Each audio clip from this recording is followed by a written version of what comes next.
Dans les yeux de Nawang, de Jean-François Chabat, illustré par Clotilde Perrin, aux éditions Albin Michel Jeunesse.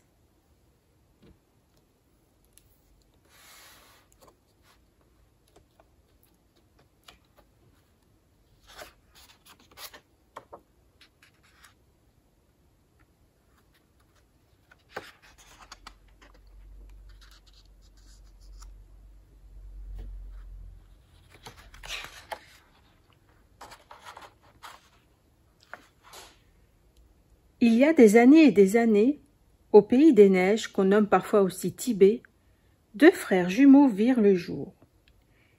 Il faisait, dans la montagne, un froid de loup. Malgré le feu de bouse de yak qui brûlait sans relâche sous la tente, le thé gelait à peine après avoir été versé. La mère des deux enfants enveloppa vite ses fils dans une couverture de grosse laine.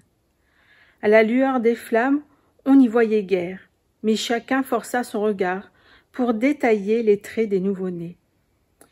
Ils avaient de grands et beaux yeux gris, bridés en ailes de colombe. Leurs pommettes étaient hautes et leur souffle puissant.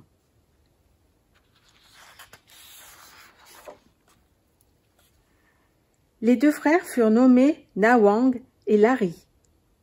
Ils étaient, dans l'apparence, en tout point semblables. Pourtant, dès leurs premières années, on découvrit des différences dans leur caractère. Nawang était hardi et joyeux, Larry sombre et craintif. Leur mère l'avait décelé très vite. Un de ses bébés demeurait calme et gai en toutes circonstances, tandis que l'autre pleurait sans cesse et ouvrait sur le monde un œil terrifié.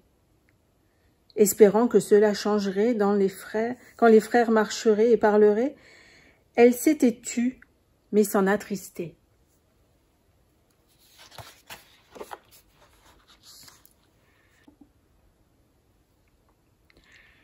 La famille était nomade. Elle voyageait à travers les monstrueuses montagnes aux avalanches de glace, de pierre et de neige, le long des cols tortueux, puis posait sa tente là où elle pouvait faire paître ses yaks, sa seule fortune. C'était une vie périlleuse. La mère de Nawang et Larry faisait tourner son moulin de prière pour en appeler à la compassion de Chanrézy, protecteur du pays des neiges. On disait qu'il y avait en ces lieux désolés de nombreux démons. « Comme ils sont laids !» affirmaient les visiteurs en voyant les deux frères. Au contraire, ils étaient fort beaux, mais il ne fallait pas attirer sur eux les regards des démons, ni provoquer leur jalousie.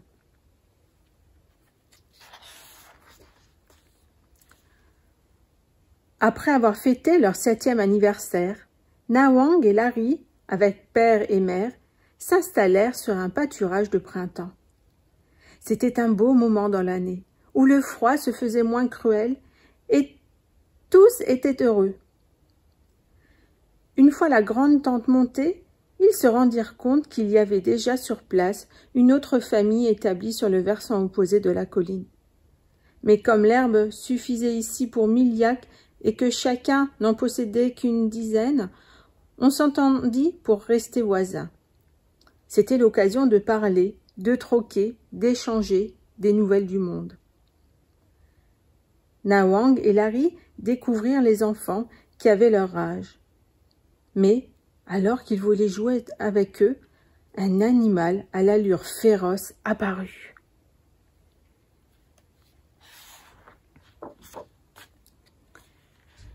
C'était un molosse, chien de berger, qui gardait les yaks des voisins. Il était grand comme un cheval, il montrait les crocs et roulait des yeux furieux.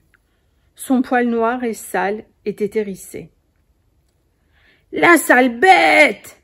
dit Larry. « Il a belle allure !» s'écria Nawang. Le chien, comme s'il avait obéi à un commandement, se rapprocha de Larry en grognant. Ses babines se retroussèrent plus encore. L'enfant poussa un gémissement d'épouvante. C'en était fini de lui. Il ferma les yeux en attendant l'affreuse morsure et ne vit pas son frère qui tendit la main vers la bête. Les grognements sauvages s'étaient tus. Larry ouvrit les yeux. Nawang caressait l'échine du molosse qui était tout à fait calmé. Les autres enfants riaient en le montrant du doigt, lui, Larry. Entendit-il le mot « peureux » ?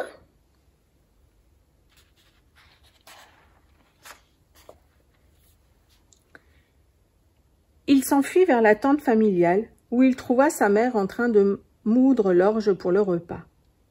Il éprouva une seconde de réconfort en lui racontant l'incident. Puis il crut voir, dans l'expression de sa mère, de la moquerie. Elle aussi, même elle, le monde était décidément laid et méchant. Larry ressentit un mélange de colère et de crainte. Puisque c'était ainsi, il ne lui restait qu'à partir pour être seul. Il déjeuna silencieusement en compagnie de sa famille. Puis, en cachette, le garçon fit son bagage. 5 boulettes de tsampa pour la faim, une gourde de thé au beurre pour la soif et une couverture pour le froid. Et il s'en alla.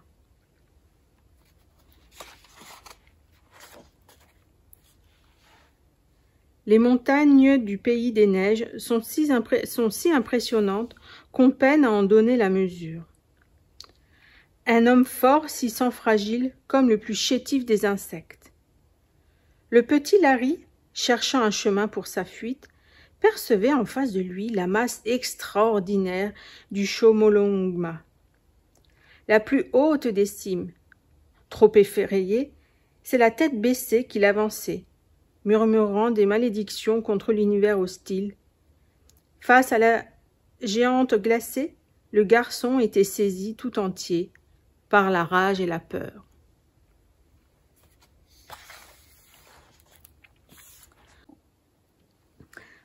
Pour progresser, Larry fut obligé de lever la tête. Chomolungma avait grossi. Elle se penchait sur lui. L'enfant fut pris d'une terrible panique. Il allait être englouti sous des déluges de pierres et de glace. Jamais on ne le retrouverait.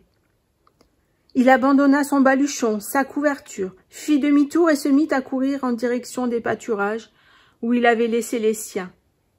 Plusieurs fois il tomba, mais se releva aussitôt. Il pensait sentir sur sa nuque la laine glacée de Chomolungma. « Nawang, Nawang !» criait-il entre deux sanglots.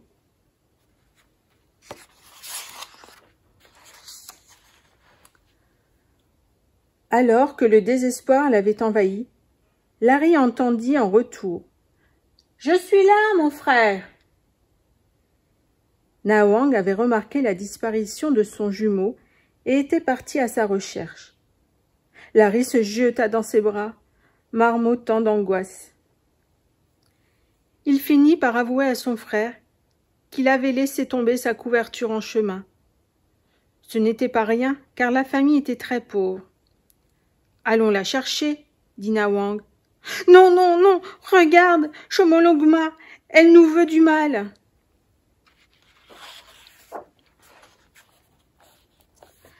Larry, mon frère, observe-la, toi. Elle n'a même pas sa plume de vent de neige sur la tête. Chomolungma est paisible, elle ne nous fera rien.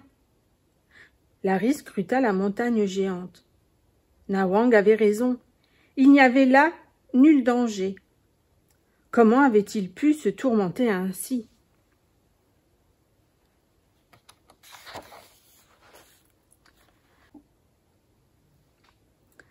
Quand ils revinrent à la tente, les frères avaient retrouvé la couverture, mangé la tsampa et bu le thé. Ils trottaient, bras dessus, bras dessous, et leur père et leur mère, rendus joyeux par le voisinage qui amenait de nouveaux visages et de nouvelles histoires, les prièrent d'aller traire les bêtes. « Plus vite que ça, garnement !» cria le père en riant. Les parents ne devinèrent pas que Larry avait voulu les quitter. La traite était une affaire sérieuse. Les frères n'y parvenaient que depuis quelques mois. Leurs mains, auparavant, étaient trop petites et trop faibles. Il ne fallait pas laisser perdre la moindre goutte de lait. Nawang aimait les yaks. Larry les trouvait têtus et ne s'en approchait qu'à contre-cœur.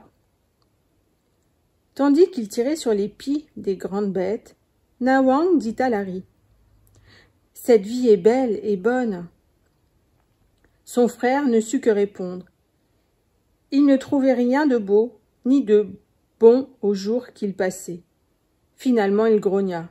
« Je n'aime pas les nouveaux voisins. » Nawang resta un temps silencieux avant de déclarer. « Moi, je les aime bien. Je suis heureux de les connaître. »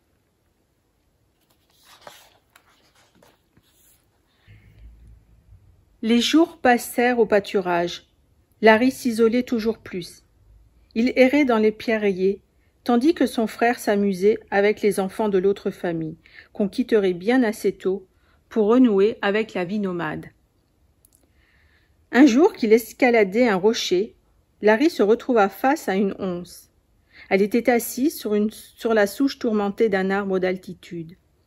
Ici, on l'appelait panthère des neiges. Là-bas, léopard des neiges. Partout, elle était redoutée. Larry s'immobilisa. L'once avança la tête sans bouger le corps, ainsi que le font parfois ces félins. Le petit garçon, plus mort que vif, ne pouvait même plus penser. Comme dans un rêve, une voix se fit entendre derrière lui. « Tu es magnifique, panthère, et tu as le ventre bien rond. Ne nous mange pas. Nous te laisserons à tes occupations. »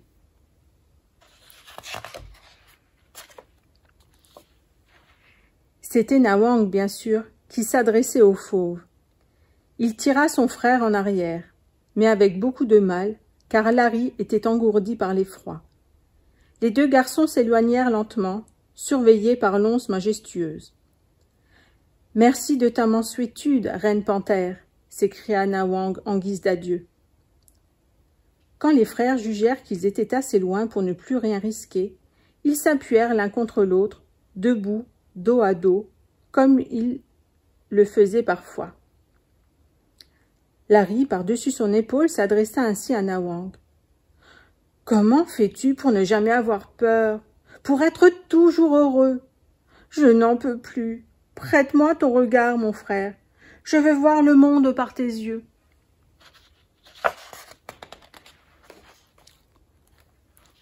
Nawang ne répondit pas immédiatement, car ce qu'il allait dire avait une grande importance. Il chercha les mots justes. Enfin, il murmura. « Pour changer tes yeux, tu dois changer ton cœur. Je vais t'apprendre cela. »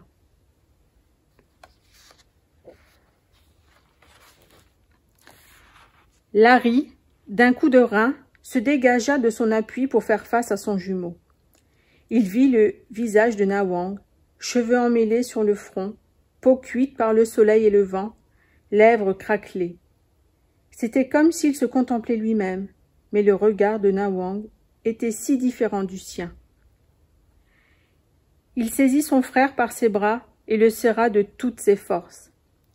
Alors Nawang devint professeur du bonheur pour Larry, et le long apprentissage commença. Ainsi que cela se fait au pays des neiges et dans les contrées de l'Est, Larry s'initia par l'exemple. Un matin, comme il y avait eu au-dessus des pâturages tant de nuages noirs qu'on se serait cru à la nuit, Nawang dit à son frère: « Lorsque le tonnerre résonne, je pense au ciel bleu qui est toujours là. Car il est bien là, oui, mon frère, il est toujours là, au-dessus de nous, qui attend d'être découvert lorsque les nuages s'en iront. Ces nuages n'ont pas remplacé le ciel bleu, ils ne font que le cacher un moment, et le soleil, que je devine, réchauffe mon cœur à l'avance. »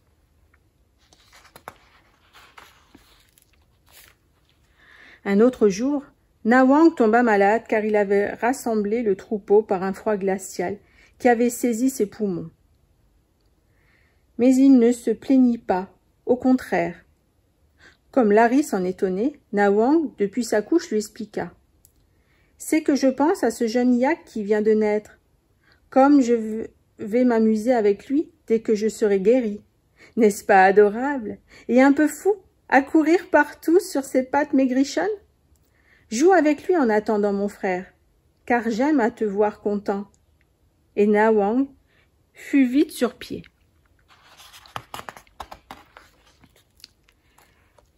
Larry était très étonné d'avoir vécu 7 années durant à côté de son frère sans vraiment le connaître.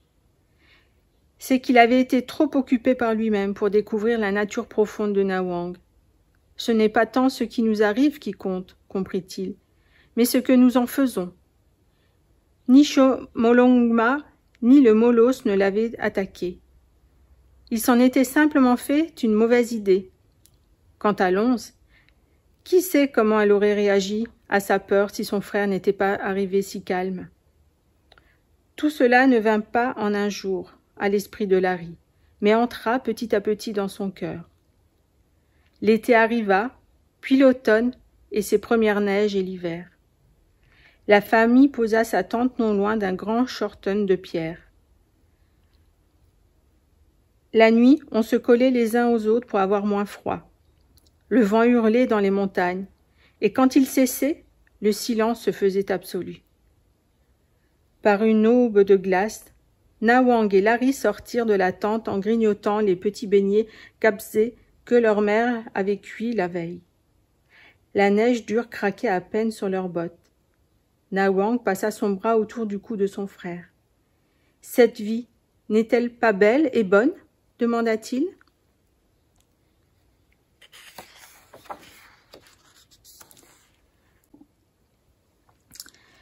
Larry contempla les montagnes qui, lentement, s'éveillaient à la lumière. Il sentit dans son dos la présence de ses parents aimants, s'étirant près du foyer, la mine chiffonnée, mais le sourire aux lèvres. Il pensa aux animaux qui croiseraient sa route, aux gens dont il ferait connaissance, au mystère de l'avenir. Alors, il éclata de rire, qui le surprit lui-même. « Oui, Nawang, mon frère, cette vie est belle et bonne. Maintenant, mes yeux voient la splendeur du monde. »